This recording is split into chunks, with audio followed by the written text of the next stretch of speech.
This Three Beards Media podcast may contain mature themes, and if you're not down with that, we got 3 words for you. Like the podcast. Nailed it! Would you like to sample some of my nuts?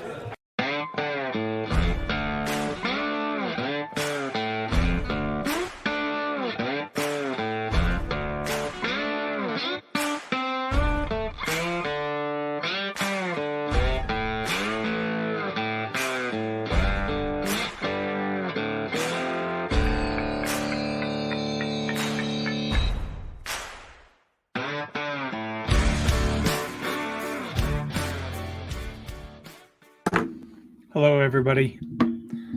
This is an impromptu, quick old man strength, but this is going to be more of a personal podcast. It's not even a podcast.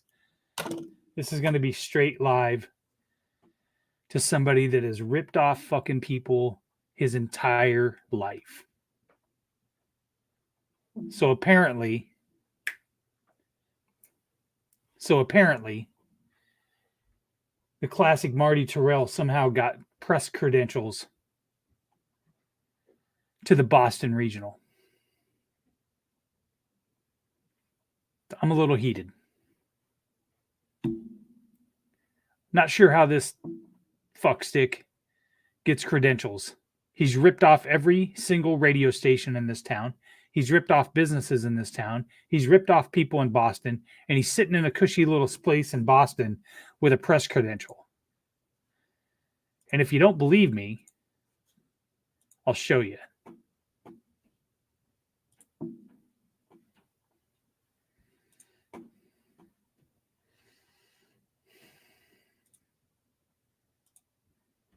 Right here. Yeah. How the fuck does he get a press credential?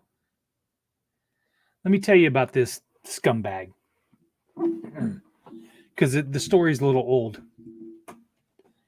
But in 1996, he walked into my dad's business.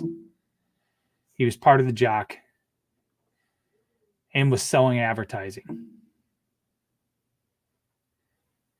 In 1997, he convinced my dad to advertise the Tyson Holyfield 2 fight, where we would have ringside seats, live on-air advertising, remotes, things like that, all right there.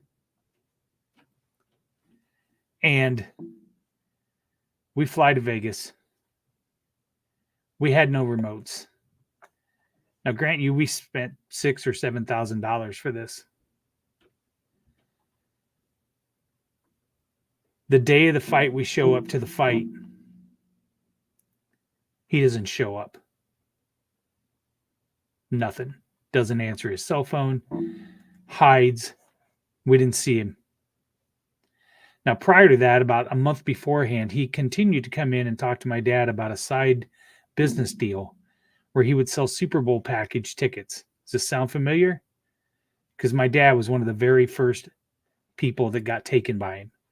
And, you know, people have said, well, he should, anybody that gets conned because they're greedy. They were trying to be greedy. Well, let me respond to that real quick. My dad grew up with nothing. Never had a dime. And when I grew up, we were poor. My dad didn't have any, he had an 8th grade education. But I'll tell you what he did have. He worked hard every day. He didn't lie to people. He didn't steal people's money.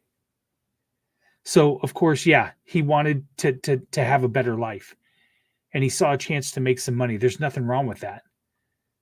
So if you think he got conned because he was greedy and he deserved it, you can go fuck yourself.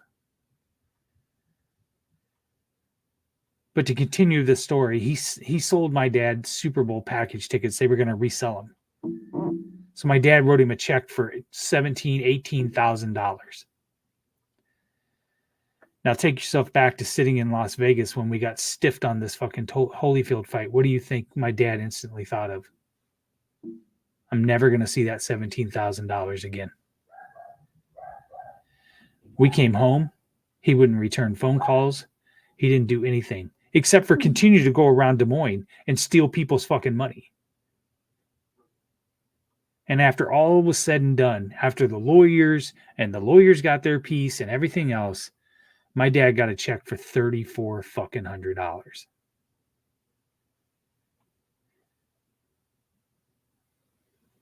And it devastated his business. He was bankrupt. He lost his business.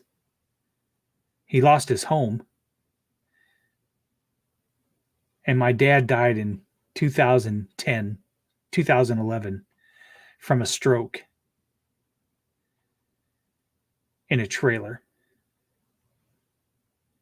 And all he ever did for the years after he lost his business was tell me what a failure he was. My dad wasn't a failure. He just wanted a better life for us and his kids. So while you sit here in your cushy little fucking padded sideline fucking view, Marty, just remember one thing. You might have all these great little accolades and whatever else, and people might think you're the shit. You weren't half the fucking man that my dad was. And you sure as the fucking half the man I am. And I have this little Three Beards Media and whatever else, and I'll never sit sideline at a Sweet 16 game, and I'll never go to the Masters or any of the other bullshit that you conned your way into. But you know what I did do? I'm honest. I do what I say I will with these with my advertisers and the people that do content for me. So if anybody sees this piece of shit, you can give him one message from me. One of these days, he's going to be somewhere and I'm going to be in the same room.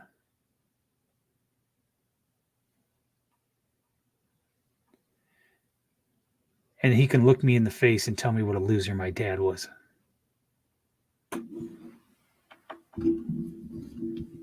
So, enjoy your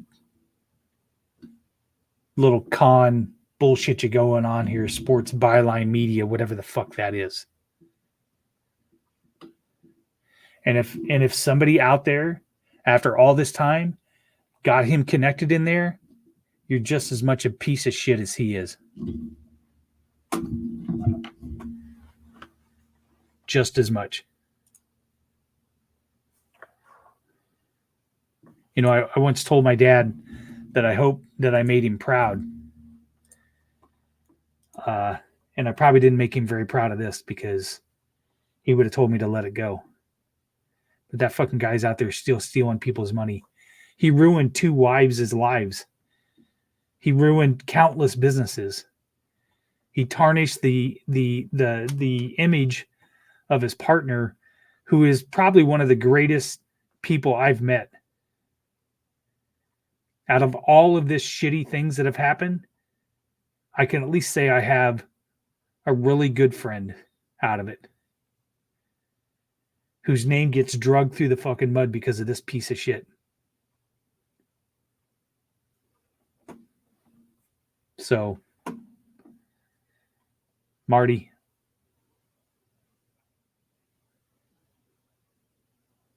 go fuck yourself.